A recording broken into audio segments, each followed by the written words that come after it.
we're dreaming of reaching our first 1,000 subscribers. Subscribe and be the first to discover new stories every day. I dragged myself home from the shop, boots caked in grime, hands black with engine grease. 10 hours of wrenching on cars, dealing with know-it-all customers, and my back screaming. It's Friday, and all I want is to crash with Sarah, maybe make her smile for once. I stopped by the bakery on the way, grabbed her favorite strawberry-filled cupcake. Thought it'd be a small win after a brutal week. I set it on the kitchen counter, kick off my shoes, and start the kettle. The living room's dark except for the TV flickering some dumb sitcom. I toss a blanket on the couch, picturing us just chilling, no distractions. Sarah, I call, keeping it light. Wanna hang tonight? No phones, just us. Got your cupcake. She's sprawled on the couch, scrolling her phone, not even glancing up. I'm not in the mood for cuddling, she says, voice flat as a robot's. It doesn't do anything for me. I'm not some puppy you pet. I stop dead, hand on the kettle. The words sting, but it's her tone that cuts, like I'm a stranger begging for her time. I lean against the counter, staring at her back. So, I say, voice steady but sharp, I'm out here trying to make a moment, and you're saying I'm wasting my time? She doesn't turn, just shrugs. I didn't ask for it. I laugh, short and bitter. Got it. Guess I'm married to someone who thinks sitting together is a chore. I grab the cupcake, chuck it in the sink. Pink frosting smears across the steel. The blanket goes back in the closet, folded tight. She doesn't move, doesn't flinch. Like she just scored a point in a game I didn't sign up for. Inside, I'm not hurt, I'm pissed. Not the yelling kind, but the kind where everything clicks into focus. If being with me is nothing to her, I'm not gonna beg for a seat at her table. I'm done offering warmth to someone who'd rather freeze. That night, I can't sleep. Sarah's on her side of the bed, facing away, her phone glowing under the covers. I roll over, not touching, just testing the waters. You awake? I ask, voice low. She sighs, loud, like I'm interrupting something important. What, Jake? She says, irritation dripping. I'm trying to sleep. I prop myself up on one elbow, looking at her silhouette. Just thought we could talk. You know, like we used to. She pulls the blanket tighter. I don't need your hands on me to feel okay, she snaps, voice cold. Can you just not? I stare at the ceiling, letting the silence stretch. Then I say, calm but pointed, don't worry, Sarah. I'm not offering anymore. Sleep tight. Alone. I roll over, back to her, and shut my eyes. No argument, no pleading. Just a line drawn. In my head, it's simple. She wants distance? She's got it. I'm not chasing someone who thinks my effort's a burden. Let her sit in her own cold. Saturday morning, I'm up early, tinkering with my Mustang in the garage. Keeps my hands busy, my head clear. By noon, I head inside, still smelling of motor oil. Sarah's in the kitchen, unpacking a paper bag from some burger joint. One burger, one soda. She's sitting at the table, unwrapping it like it's a solo mission, not even glancing my way. She takes a bite, slow, deliberate, right in front of me, like she's making a point. I lean against the doorway, wiping my hands on a rag. Hey, I say, voice casual but with an edge. Didn't know we were doing separate meals today. She chews, eyes glued to her food.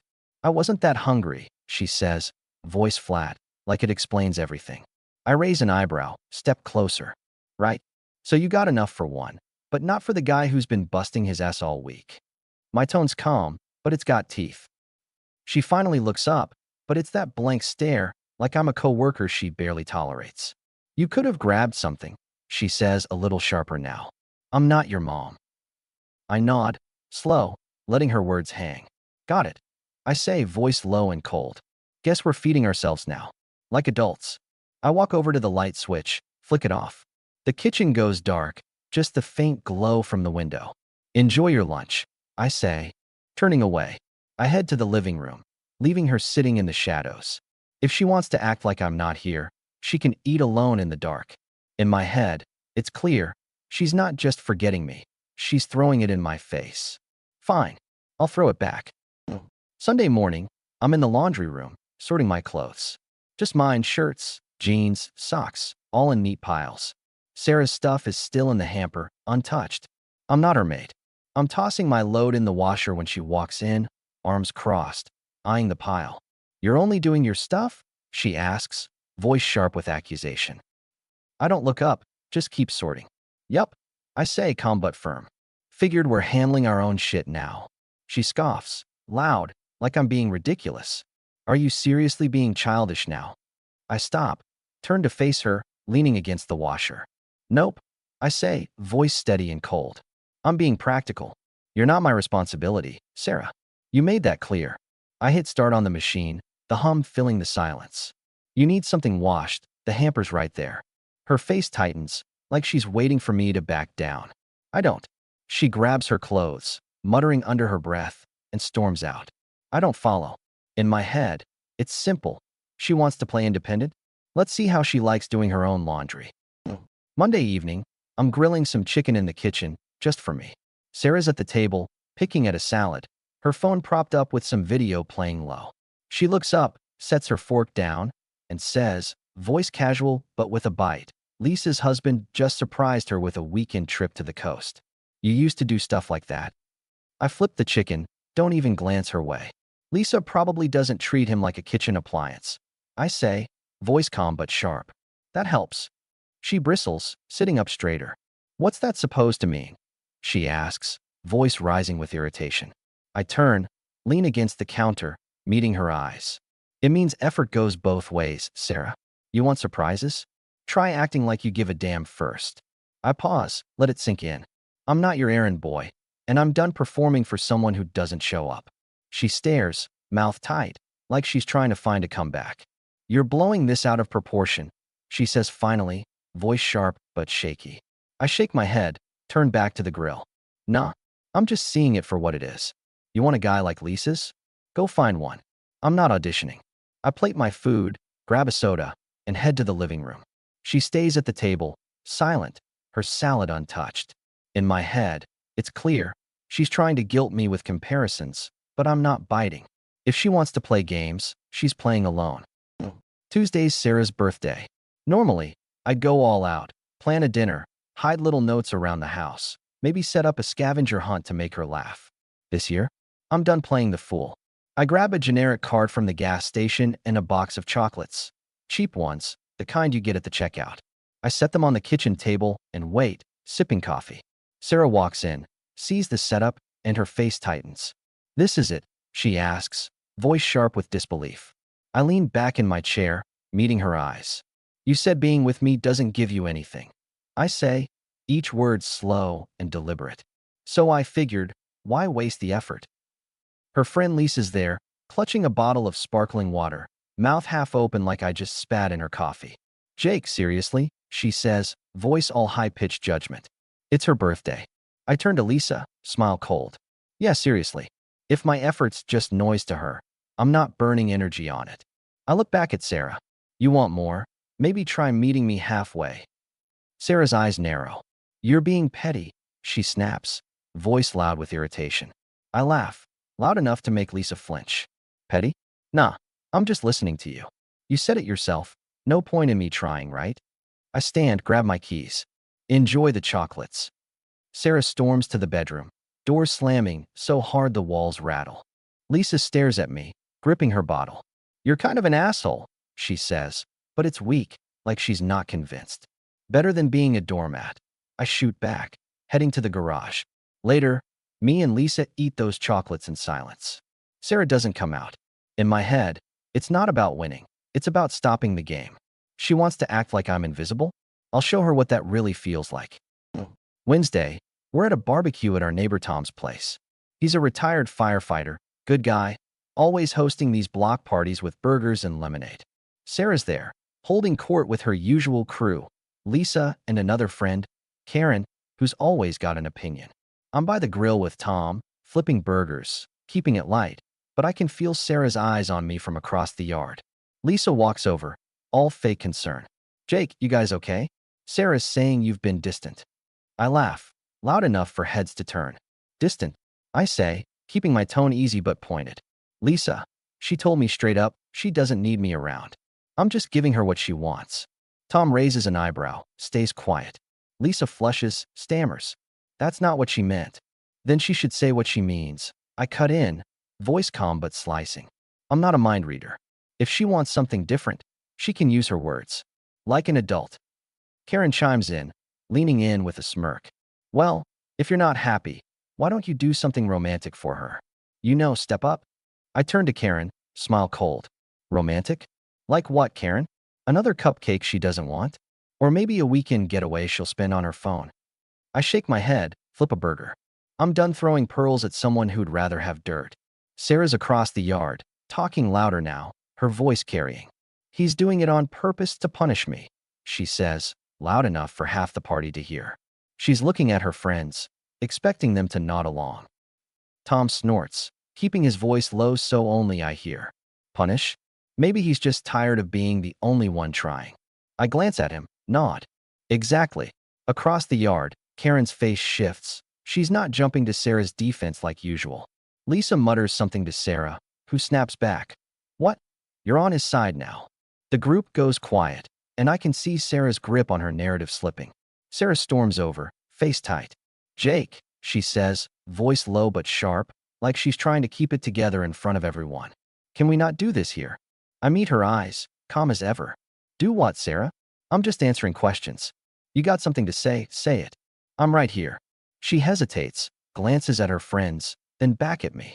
You're embarrassing me, she says, voice quieter now, almost pleading. I shrug, voice cold. You embarrassed yourself when you decided I'm not worth your time. I'm just following your lead. I turn back to the grill, dismissing her. Enjoy the party. She stands there for a second, then walks away, her friends trailing. Tom slaps my shoulder. Thought you two were solid, he says, voice low. What the hell happened? I flip another burger, keep my tone even. She decided I'm not enough. So I decided she's right. And now she's learning what that means. The seduction play. Thursday evening. I'm on the couch, flipping through channels, a soda in hand. Sarah comes in, quieter than usual, and sits closer than she has in weeks. She's got a blanket, drapes it over her legs, letting it brush against mine. It's deliberate, a move. She looks at me, voice soft, almost playful. We used to sit like this all the time.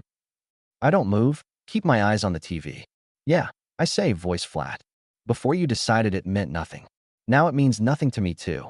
She shifts, leaning closer, her hand brushing my arm. Come on, Jake, she says, voice low, trying for flirty. Don't you miss this? Us.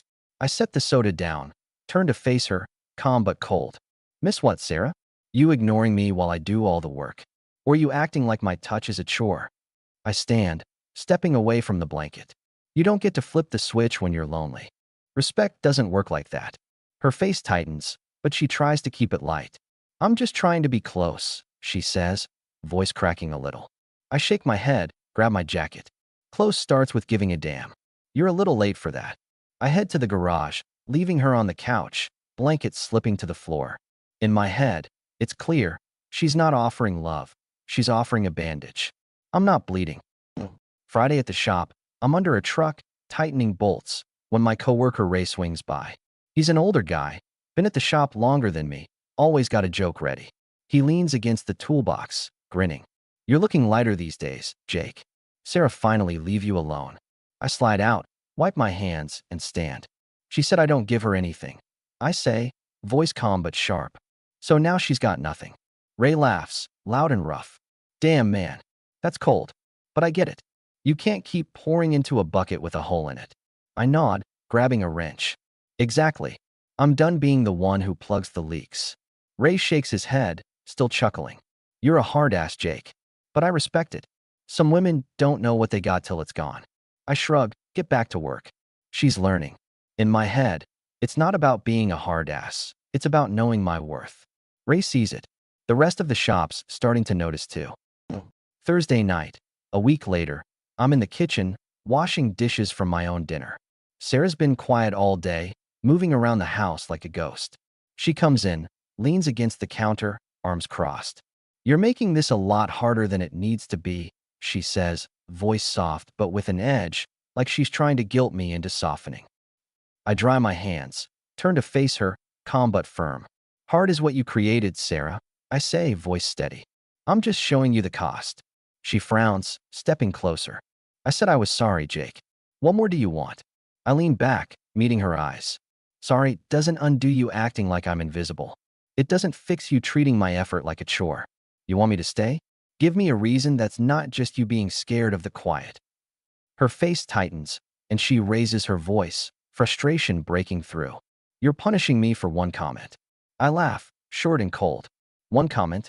Sarah, it's every day. It's the burger you didn't share. It's the bed you turn away from. It's you telling me I'm nothing to you. That's not a comment. That's a choice. I pause, let it sink in. And I'm choosing to stop carrying you. She stares, eyes wet, but I don't flinch. We can fix this, she says, voice breaking. I shake my head, turn back to the sink. You fix what you value. I'm done waiting for you to figure that out. I walk out, leaving her standing there, the silence heavier than any words. In my head, it's clear, she's not fighting for us. She's fighting for her comfort. I'm not here to make her comfortable anymore. Friday morning, I'm up early, moving with purpose. I'm not just packing Sarah's stuff. I'm dismantling her free ride. Her makeup, her papers, her chargers, her earrings scattered everywhere. They go in a box, neat and tidy. I log into our shared accounts, cancel her access to Netflix, Spotify, the grocery delivery app, even the Wi-Fi password. I don't touch her money or her phone. That's hers. But anything tied to me? Done. I call her sister, Rachel, who's got a spare room. Sarah can crash there while she finds what gives her something. When Sarah walks into the kitchen, I'm at the door, box in one hand, keys in the other. She stops, eyes wide. What's this? She asks, voice shaky for the first time. I look at her, calm as steel. I made arrangements. I say, voice steady and cold. You've got a place with Rachel for a couple weeks. Your stuff's here, makeup, papers, all of it. You said I don't give you anything, so I'm stepping out. Go find what does. She stares, mouth opening, closing. Jake, I didn't mean, she starts, voice cracking. You meant it enough to say it. I cut in, voice like a blade. And you meant it every time you acted like I'm not here. You don't get to play both sides, Sarah. You wanted space? You got it. I set the box down, stepped to the door. Rachel's expecting you. Good luck. She grabs my arm, desperate now. Jake, wait. We can talk about this. I pull my arm free, look her dead in the eyes. Talk's over. You made your call. I made mine. I walk out, door clicking shut behind me. No slam, no drama. Just done. I drive to a motel, check in, crack a soda. My phone stays quiet. I don't check it. I don't need to. 3 weeks later, I'm in a new apartment, small, clean mine. I've got my tools, my Mustang, my routine. Work's steady, and Mike's been dragging me to poker nights with the guys. I'm not chasing anything. No calls, no texts, no apologies. I'm not waiting for her to figure out what she threw away. I'm at the hardware store one Saturday, grabbing paint for the apartment, when Sarah shows up. She's in jeans, hair pulled back, no makeup. She smiles, tentative, like she's testing the waters. Hey, Jake, she says, voice light, like we're old friends. Fancy meeting you here. I set down the paint can, look at her, neutral. Sarah, I say, nodding. What's up? She shifts, still smiling, but it's forced. Just wanted to see how you're doing, she says, then adds, softer. Remember when we used to cook together? I miss that. I lean against the shelf, calm, almost polite. I remember cleaning up while you scrolled your phone. I say, voice even. Good times. Her smile fades, and she looks down, fidgeting with her keys. I messed up, Jake, she says, voice softer now, almost pleading. I didn't realize how much you were doing. I'm sorry. I nod, slow, letting her words sit. Appreciated, I say, voice flat. But you don't get to pull the pin and cry about the explosion. You miss the comfort, Sarah. Not me. Her face crumples, eyes wet. Can't we try again? She asks, voice breaking. I pick up the paint can, turn to the cashier. Nah. I say over my shoulder, calm and final. I'm done offering what you don't value. Take care, Sarah. I walk out, head clear, steps light. Through the glass, I see her standing there, frozen, alone. 6 months later, I'm better than good. The apartment's mine now, small, but sharp, with a new grill on the balcony and a coffee maker I use every morning. I wake up when I want, no tiptoeing around someone else's mood. The Mustang's almost road-ready, gleaming in the garage, and I've got a new routine. Coffee, work, maybe a beer with Mike and Tom on weekends. The neighbors down the hall, A young couple named Chris and Maria keep inviting me over for game nights. Cards, pizza, lemonade, no pressure. I go sometimes, laugh, feel lighter than I have in years. Last week, Chris asked, casual, over a slice of pepperoni. So, Jake, why no wife around? You seem like the settling type. I lean back, grin, and take a sip of my soda. Turns out, freedom doesn't ask for proof. I say, voice calm but firm. He nods, like he gets it, and we move on to the next round of cards. I don't check Sarah's socials, don't ask around. I don't need to know. I'm not angry, not sad, just free. And when you know your worth, you don't waste it on someone who'd rather play games than build something real. That's the deal.